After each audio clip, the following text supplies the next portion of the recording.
இந்த வீடியோ பாருங்கள், கேளுங்க. உங்களுக்கு இதில் ஏதாவது புரியறதானே ட்ரை பண்ணி முயற்சி பண்ணி திங்க் பண்ணி பாருங்கள். உங்களுக்கு இதில் ஏதாவது புரிஞ்சால் அதுக்கு நீங்கள் என்ன பண்ண முடியுமான்னு யோசனை பண்ணி பாருங்கள். அவ்வளோதான். Please watch the video. Requested to kindly like, share and subscribe. Please watch the video. Play the video.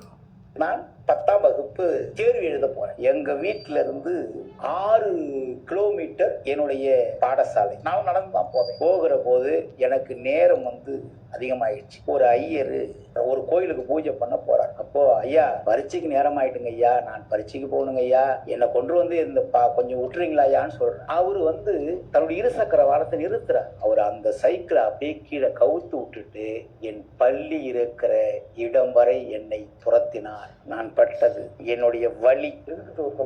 ஒரு தீண்ட தகாதவன் நம்மளை நம்ம வண்ட ஏற நிக்கிறான். மோட்டார் பைக்ல வந்திருந்தாரா? சைக்கிள் மிதிக்கிறாரு.